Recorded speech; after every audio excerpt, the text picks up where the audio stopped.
Helo, da chi di dal fi'n darllen. Dwi wrth y modd yn darllen. Dwi'n gwybod bod, hwn di'r llyfr cyntaf brynu si erioed. A dwi'n enwog am y daith eisi arni mwyn I mi gael o. Mary Jones dwi. Ac eisiau ngeni ar yr Rhagfyr 16 yn 1784. A ngalwn Mary ar ôl mam Iesu Grist. Ond mam a dad o hyd yn deud na fi oedd yr anragdolig gorau erioed. O'n i'n byw ym mhentra Llanfi Hangel y Pennant, yng Nghysgod Cadar Idris. Ti bach oedd o, ond ti'n ni'n edrych gymaint llai am fod Cadar Idris mor fawr, yn enwedig pan oedd yr awyr yn glir a'r cymylan gwneud patrymau ar y llethra. Oedden ni'n deulu bach digon cyffredin. Mi oedden ni yn mynd i'r capel fel pawb arall, ac yn tyfu tatws a bresych a moron fel pawb arall, ac yn cadw ieir fel pawb arall. Roedd dad yn wehydd, sy'n golygu oedd o'n gwneud brethyn, fel hwn ylwch, I wneud yn sgerti.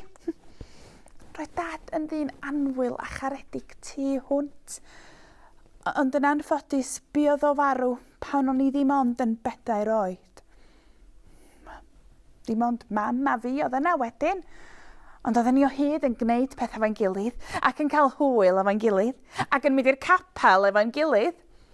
Ro'n I a mam yn aelodau o Gapel Methodistiaid Calfinaidd yn Cwrt Abergynolwyn. Roedd fan'na ryw 2 filltir I ffwrdd o tu ni, a mi fysa ni'n cerdded yna bob wythnos. Doedd 4 milltir ddim yn lot I fi a mam gerdded.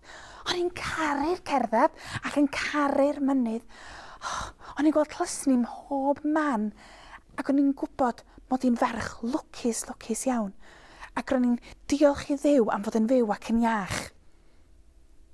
Ac wedyn, ar ôl I ni gyrraedd adra, pan oedd hi'n twyllu, mi fysa ni'n adrodd straeon wrth yn gilydd. A hynny yn y tywyllwch, achos roedd canwyll yn rhy ddrud I ni gael gola bob nos. Beth bynnag. Cofio straeon oedden ni, dim darllen, achos do mam I'm yn gallu darllen. Ond nes I ddechrau dysgu darllen pan o'n i'n 8 oed, ac oedd hynny unwaith yr wythnos yn yr ysgol Sul. Ond wel, dwi'n siŵr dwi'n gallu darllen cystal â chi, achos does na ddim llyfr I gael yn tu ni. A sut dwi fod I ymarfer darllen os doedd dim llyfr gen I? Y llyfr o'n I wir eisiau gael oedd y Beibl. Achos I fi, y Beibl di'r llyfr gorau yn y byd I gyd. Llyfr Duw. A drwy ddarllen y Beibl, o'n i'n cael bod yn agos I Dduw o hyd. Just do gen I ddim Beibl. Ro'n i'n gorfod cerdded 2 filltir I dŷ Mr a Mrs Evans yn Capel Cwrt Abergynolwyn, achos fanna oedd y Beibl agosa. Pan o'n i'n dechrau dysgu darllen, o'n i'n gweld dim byd ond squiggles. Ond, yn ara bach, efo help Mr a Mrs Evans, roedd y squiggles yn troi'n eiriau, a'r geiriau'n troi'n straeon. Efo help Mr a Mrs Evans, ddarllenis I am mam Iesu Grist, Mair, fel fi. Oedd,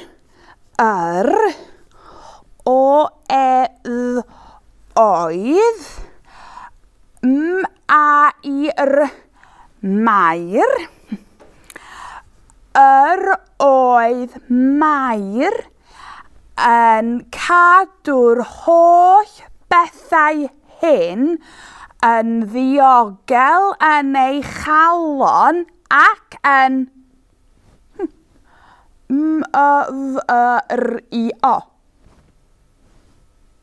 myfyrio.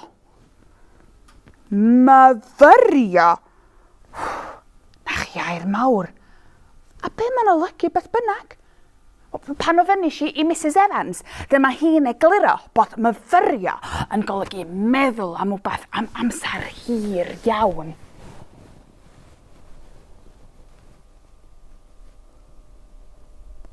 Ac yn aml iawn, fyswn ni'n clywed Mr a Mrs Evans yn siarad am ddyn o'r enw Thomas Charles, ac oedden nhw o hyd yn camol Thomas Charles, ac yn deud mai Thomas Charles oedd ei harwr nhw, achos roedd o'n credu fod gan bawb hawl i fynd i'r ysgol.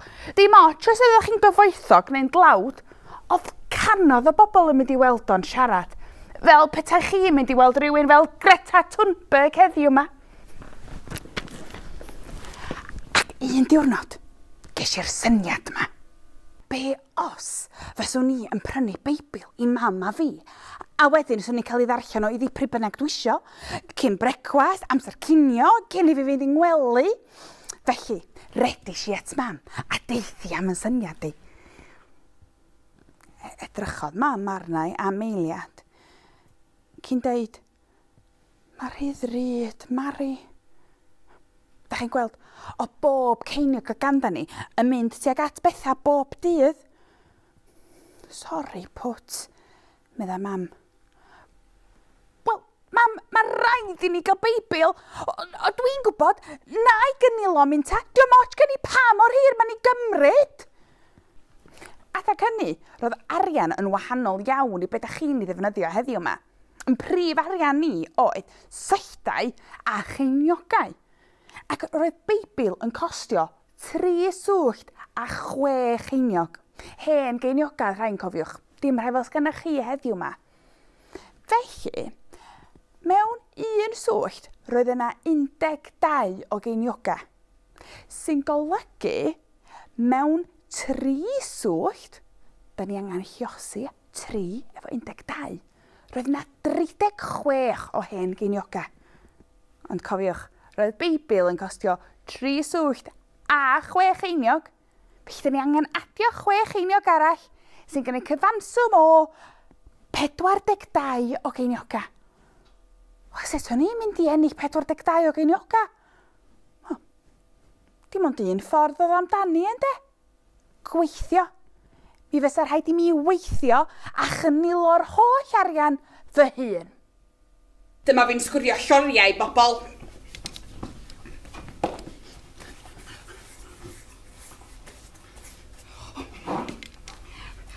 Ac wedyn, dyma fi'n golchi dillad i bobl.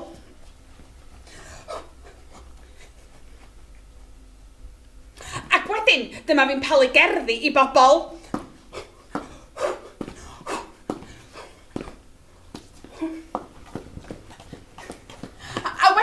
Dyma fi'n casglu coed tân i bobl. Ac wedyn, dyma fi'n neud siopa a mynd i neud negas i bobl. Ac wedyn, dyma fi'n helpu ffarmwyr i gasglu bwndeli gwair yn ystod y cynheuaf. Ac wedyn, dyma fi'n trwsio blancedi i bobl. Ac ymrodd hi flwyddyn gyfan i mi wneud yr holl waith. Ond, ar ddiwedd y flwyddyn yna, roedd gen i 1, 2, 3, 4, 5, 6, 7. 7 o geiniogau. 7 geiniog. Ar ôl blwyddyn cyfan o waith, dwi ond wedi ennill 7 ceiniog. Felly, os oedd wedi cymryd blwyddyn gyfan i fi ennill 7 o geiniogau, wel, faint o flynyddoedd fysa fo'n cymryd i mi ennill 42 o geiniogau? Faint dwi angen ar gyfer prynu Beibl?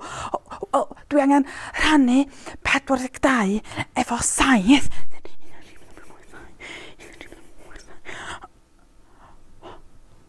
6. Mi fysa'n cymryd 6 blwyddyn i fi ennill 42 o geiniogau. 6 o flynyddoedd. O wel, dim ond un peth oedd fi'n neud, ynde? Cario ymlaen. Oedd rhaid i fi drio, doedd? Ac ar ôl blwyddyn arall o waith, roedd gen i 7 geiniog arall. 7 geiniog am yr ail flwyddyn. 14 o geinioga. 7 ceiniog am y trydydd flwyddyn. 21 o geinioga. A 7 ceiniog am y 4edd flwyddyn. 28 o geinioga. Ond da chi'n gwybod be?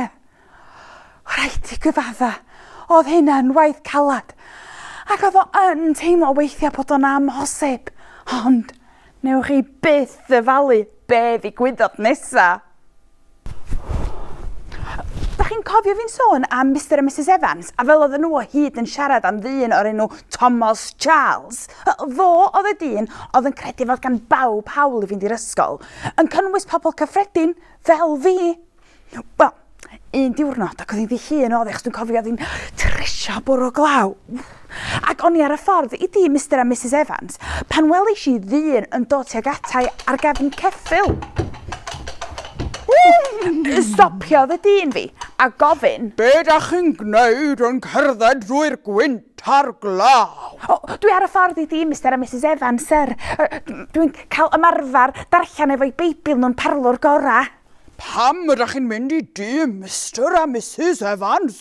Mae gair Duw i fod yn hi pawb. Wel, sgenna ni'n beibl yn tu ni, da chi'n gweld, dwi'n cynilo min, ond mae'n cymryd gymaint o amser. Ble gewch chi feibl?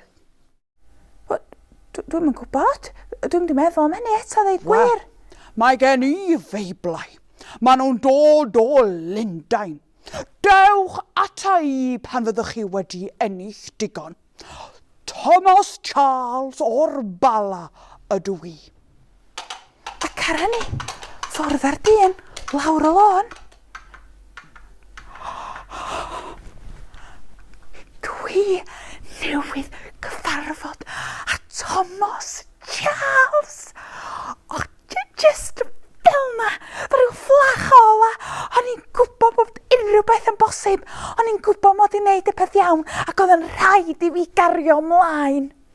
Ac ar ôl blwyddyn arall o waith calad, roedd gen i fy 7 geiniog arall. 35 o geinioga.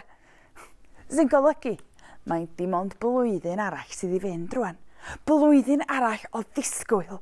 Blwyddyn arall ond gwaith. Dim byd ond gwaith, gwaith, gwaith.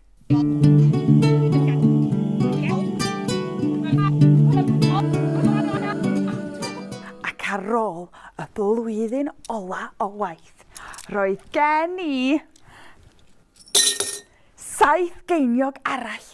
42 o geinioga. Mae gen i ddigon i brynu beibl.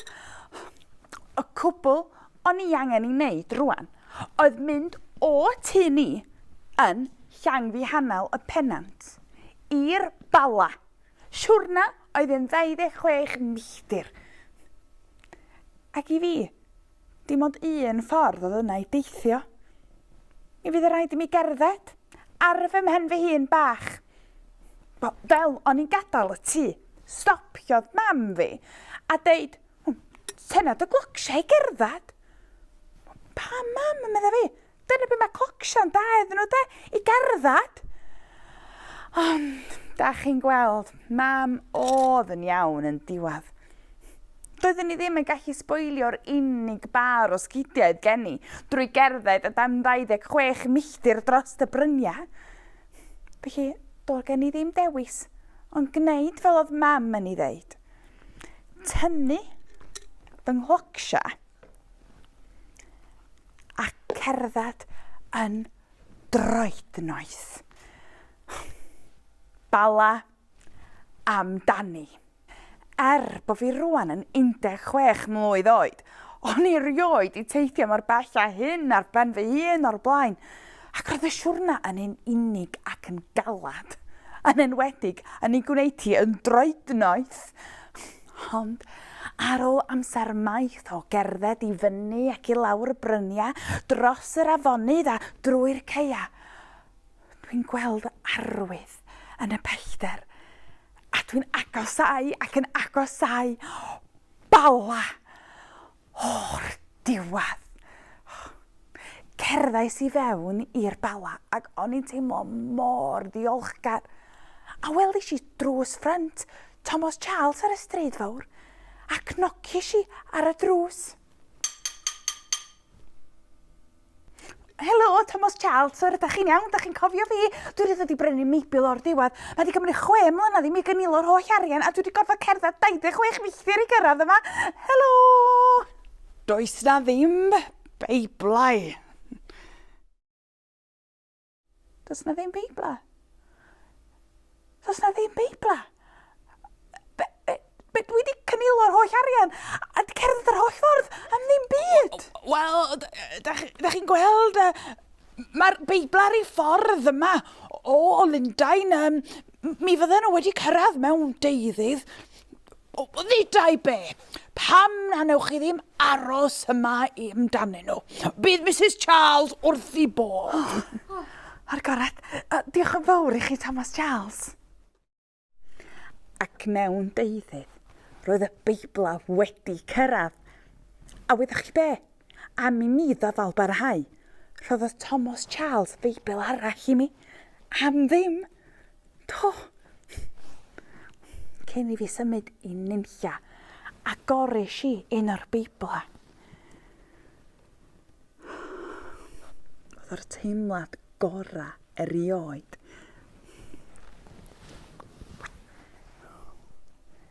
Mae isio i ni gyd gymryd cama bach i fynd yn bell.